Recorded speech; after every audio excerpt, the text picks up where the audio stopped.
Boundaries are absolutely essential for good relationships, healthy relationships.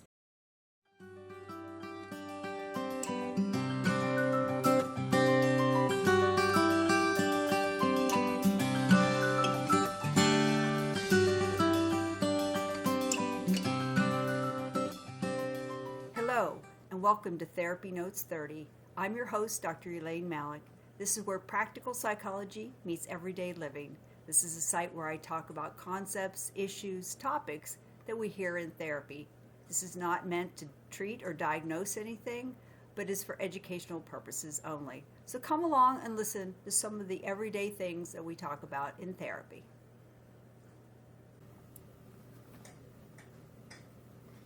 Boundaries. Wow, what an important topic. And I think for a lot of people who struggle with self-esteem, struggle with relationships, struggle with feeling overwhelmed, this is a big piece of what often brings people to therapy when they're having interpersonal difficulties. Not always, but I think a lot of people, and again, I think boundaries are not something that we are taught or directly or indirectly, really. I think boundaries are something we sort of pick up from watching our parents or maybe being in school and hearing messages of, be a good person, help others, don't be selfish. And we hear things in those messages that start us down a path of having little or no boundaries. Boundaries are absolutely essential for good relationships, healthy relationships. It almost sounds counterintuitive, like boundaries, doesn't that mean I'm holding myself back from people?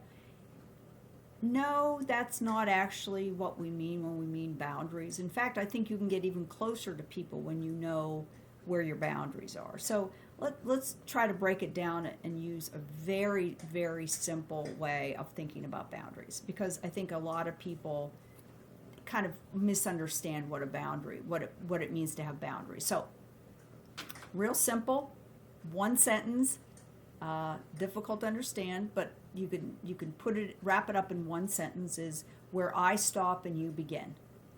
So if you think about that, is what does it mean to be me? Where is my boundaries? What establishes me as a separate person from you? Okay. I like to break it down into three pieces. It has to do with I'm responsible for my thoughts, I'm responsible for my feelings, and I'm responsible for my actions, for my behavior, right? And the other person is responsible for their thoughts and their feelings and their behavior or their actions. So sounds pretty straightforward, but we can hear lots of people get confused about that, right? They can think of it as like, well, if I went up to a cop and screamed in his face, and he arrested me, am I responsible for his actions? Isn't he responsible for arresting me? Like, well, I get where the confusion could lie, but let's try to break it down into a sort of an example that maybe will help kind of understand the way in which we approach most relationships when it comes to boundaries. So we'll come up with a scenario. So person A, we'll call her Mary, and we'll call person B, we'll call her Sarah. Okay. Mary and Sarah work in the same office. They are co-workers, and they often have to work on projects together. It's a pretty straightforward example. Lots of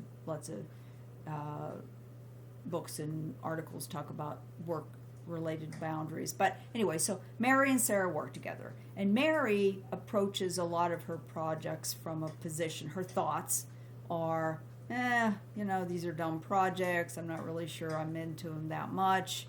I've got lots of other things in my life going on that's more important. So that's Mary's thoughts, okay?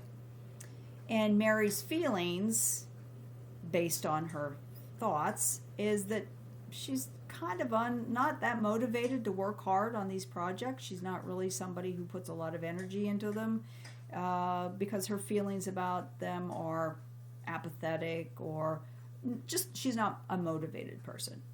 So what actually happens, a lot of her behavior, a lot of her actions while working on these projects is that she is often late with her part of it. So she gets herself behind, and then she gets anxious and she starts to worry that she's not going to have it all done.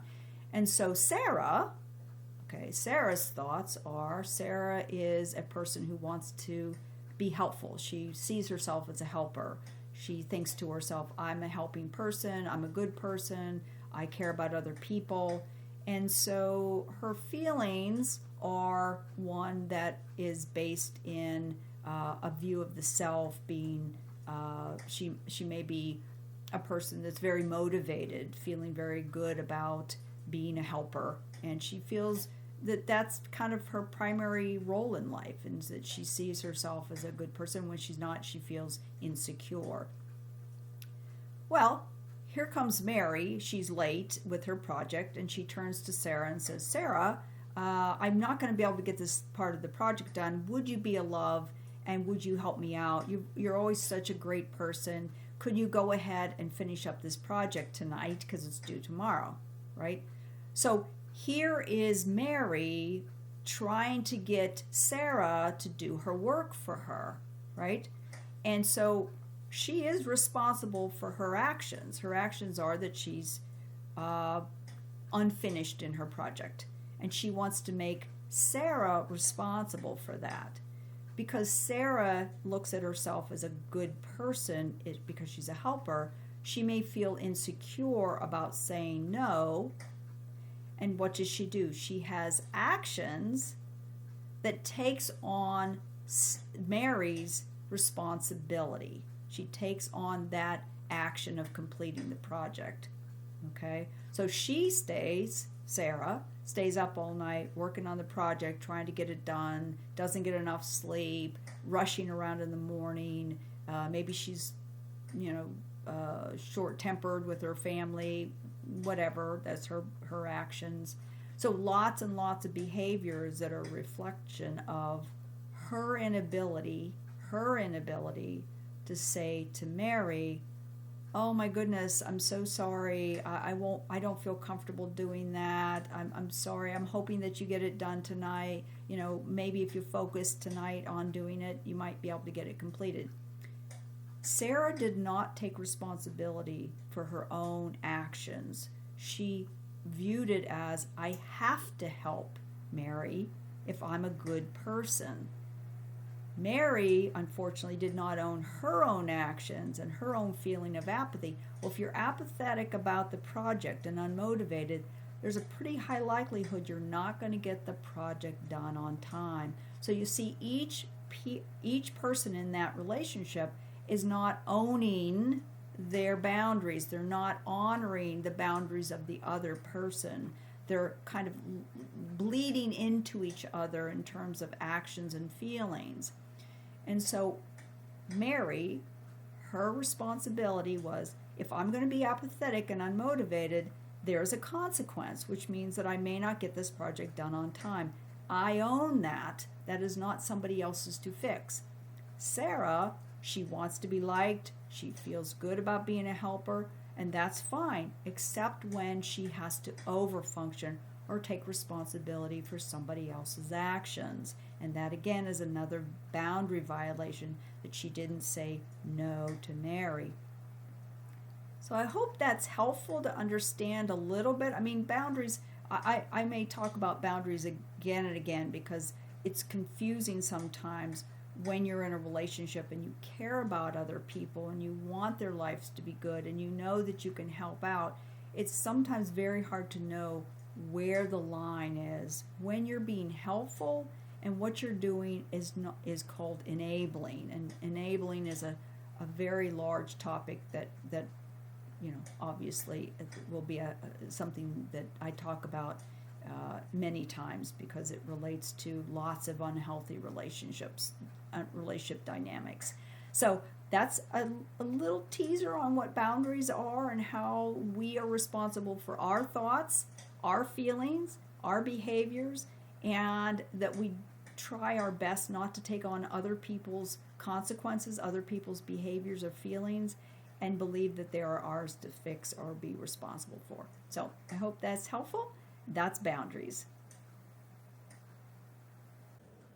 Thank you for joining us today. I hope you found this informative. If you have some topics you'd like me to discuss, please put them in the comments below. Until next time, I'm your host, Dr. Elaine Malik.